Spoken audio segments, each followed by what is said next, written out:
ಆತ್ಮೀಯ ಬಂಧುಗಳೇ, ಇವತ್ತು ನಾವು ಮಂಗಳೂರಿನ ಬಹುಶಃ ದಕ್ಷಿಣ ಕನ್ನಡ ಜಿಲ್ಲೆಯಿಂದ ಒಂದು ವಿಶೇಷವಾದಂಥ ಸಂದೇಶವನ್ನು ಹೊತ್ತು ದೂರದ ಡೆಲ್ಲಿಗೆ, ರಾಷ್ಟ್ರದ ರಾಜಧಾನಿಗೆ ನಾವು ಹೋಗ್ತಾ ಇದ್ದೇವೆ, ದೆಹಲಿಗೆ. ಬಂಧುಗಳೇ, ಇವತ್ತು ಇಲ್ಲಿ ಚುನಾಯಿತ ಜನಪ್ರತಿನಿಧಿಗಳಿದ್ದಾರೆ, ಎಂಪಿಗಳಿದ್ದಾರೆ, ಶಾಸಕರಿದ್ದಾರೆ. ನೂರಾರು ಸಭೆ ಸಮಾರಂಭಗಳನ್ನು, ಆಂದೋಲನವನ್ನು ನಾವು ಮಾಡಿದೆವು. ಅನೇಕ ಕೋಟ್ಯಾಂತರ ಜನರ ದೊಡ್ಡ ಆಂದೋಲನವನ್ನು ಮಾಡಿದೆವು. ಬಹುಶಃ ಇದರ ಮಾಹಿತಿಯನ್ನ ಇಷ್ಟೊತ್ತಿಗಾಗಲೇ ಇಲ್ಲಿಯ ಜನಪ್ರತಿನಿಧಿಗಳು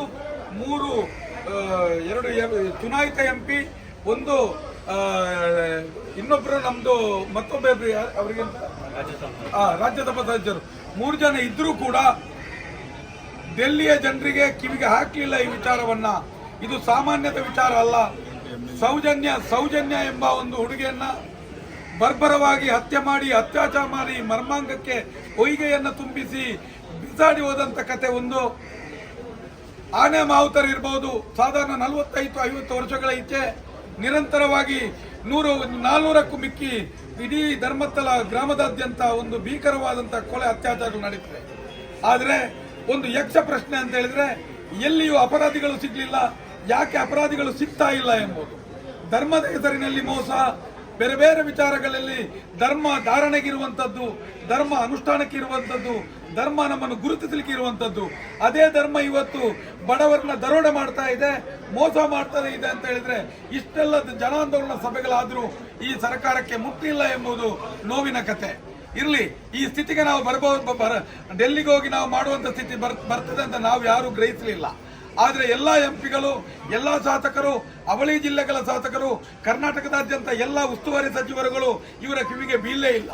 ಬಹುಶಃ ಈ ಒಂದು ದೊಡ್ಡ ಮಟ್ಟದಲ್ಲಿ ಇವತ್ತು ಎಲ್ಲಿ ಧರ್ಮಸ್ಥಳದ ಮನ್ನ ಸಂಕದಲ್ಲಿ ಆದಂತಹ ಬರ್ಬರ ಹತ್ಯೆಯ ವಿಚಾರವನ್ನ ಇಡೀ ಜಗತ್ತಿಗೆ ಮುಟ್ಟಿಸುವ ನಿಟ್ಟಿನಲ್ಲಿ ಜಂತರ್ ಮಂತರ್ ಹತ್ತಿರ ಮತ್ತು ಗೇಟ್ ಆಫ್ ಇಂಡಿಯಾದ ಎದುರು ಒಟ್ಟು ದೆಹಲಿಯಲ್ಲಿ 1 ಮತ್ತು 2ನೇ ತಾರೀಕಲ್ಲಿ ನಮ್ಮ ಮಹೇಶ್ ಶೆಟ್ಟಿ ತಿಮರೋಡಿ ಅವರು ಕಳೆದ 11 ವರ್ಷಗಳ ಹಿಂದೆ ಎಲ್ಲಿ ಯಾವ ಒಂದು ಧ್ವಜವನ್ನ ಇಟ್ಟು ಈ ಒಂದು ಹೋರಾಟವನ್ನ ಹೇಳಿ ಇಡೀ ಒಂದು ಕರ್ನಾಟಕದಾದ್ಯಂತ ಸಂಚಲನವನ್ನು ಮೂಡಿಸಿದೆ. ಬಹುಶಃ ನಾಳೆ ಅಲ್ಲಿ ನಡೆಯುವಂತಹ ಒಂದು ಕೆಲಸ ಮುಂದೆಂದಿಯೂ ಇಂತಹ ಅನಾಚಾರಗಳು, ಅತ್ಯಾಚಾರಗಳು, ದರೋಡೆಗಳು, ಕೊಲೆ ಸುಲಿಗೆಗಳು ಆಗಬಾರದು. ಯಾವ ರಾಮರಾಜ್ಯದ ಕಲ್ಪನೆ ದಕ್ಷಿಣ ಕನ್ನಡದಲ್ಲಿದೆಯಾ, ಇದು ಮತ್ತೊಮ್ಮೆ ಅನಾವರಣ ಆಗಬೇಕು. ಈ ರಾವಣ ರಾಜ್ಯಕ್ಕೊಂದು ಕೊನೆ ಆಗಬೇಕೆಂಬುದು ಡೆಲ್ಲಿಗಳು ನಾವು ಸಾವಿರಾರು ಜನರು ಹೊರಟಿದ್ದೇವೆ. ರಾಜ್ಯದ ಮೂಲೆ ಇಲ್ಲಿಯ ಜನರು ಎಲ್ಲೆಲ್ಲಿದ್ದಾರೆ ಅವರೆಲ್ಲರೂ ಬರ್ತಾ ಇದ್ದಾರೆ. ಅತಿ ದೊಡ್ಡ ರೀತಿಯಲ್ಲಿ ಒಂದು ರ್ಯಾಲಿ ನಡೀತಾ ಇದೆ. ಎಲ್ಲರ ಸಹಕಾರ ಇರಲಿ.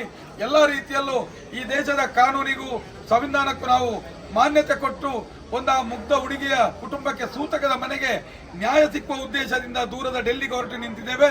ಎಲ್ಲರಿಗೂ ಸಹಕರಿಸಿದಂತ ಎಲ್ಲರಿಗೂ ಕೃತಜ್ಞತೆಯನ್ನು ಸಲ್ಲಿಸುತ್ತಾ, ಮುಂದೆಯೂ ನಮ್ಮ ಹೋರಾಟ ಇಷ್ಟರವರೆಗೆ ಸಾಧಾರಣ ಕರ್ನಾಟಕ, ಕೇರಳ, ಮಹಾರಾಷ್ಟ್ರದಾದ್ಯಂತ ಆದಂತ ಬೇರೆ ಬೇರೆ ಸಭೆ ಸಮಾರಂಭಗಳನ್ನು ಆಯೋಜಿಸಿದಂತ ಈ ಒಂದು ಯಶಸ್ವಿಯಾಗಿ ಆಯೋಜಿಸಿದಂತ ಎಲ್ಲ ಸಂಘಟಕರಿಗೂ ಸೇರಿದಂತ ಕೋಟ್ಯಾಂತರ ಜನರಿಗೂ, ಈ ನಮ್ಮೊಟ್ಟಿಗೆ ಕೈ ಜೋಡಿಸಿ ದುಃಖ ತಪ್ಪ ಕುಟುಂಬದೊಟ್ಟಿಗೆ ಸಾಂತ್ವನ ನುಡಿದಂತ ಎಲ್ಲರಿಗೂ ಈ ಕ್ಷಣದಲ್ಲಿ ನಾವು ಅಭಿನಂದನೆಯನ್ನು ಸಲ್ಲಿಸುತ್ತಾ, ಮುಂದೆಯೂ ಮಹೇಶ್ ಶೆಟ್ಟಿ ಅವರ ನೇತೃತ್ವದ ಈ ಹೋರಾಟಕ್ಕೆ ಕೈ ಜೋಡಿಸಿ ಈ ಕಾರ್ಯಕ್ರಮ ಇಂದು ಬಹುಶಃ ಯಾವ ಡೆಲ್ಲಿಯಲ್ಲಿ ಹೋಗಿ ಈ ಉದ್ಘೋಷವನ್ನು ಮಾಡ್ತೇವೋ ಅಲ್ಲಿಯ ನಂತರ ಕರ್ನಾಟಕ ಮಾತ್ರ ಅಲ್ಲ, ಭಾರತ ದೇಶದಲ್ಲೇ ರಾಮರಾಜ್ಯ ಸ್ಥಾಪನೆ ಆಗಬೇಕು, ಎಲ್ಲಿಯೂ ಅತ್ಯಾಚಾರ ಅನಾಚಾರಗಳು ನಿಲ್ಲಬೇಕೆಂಬುದೇ ನಮ್ಮ ಉದ್ಘೋಷ.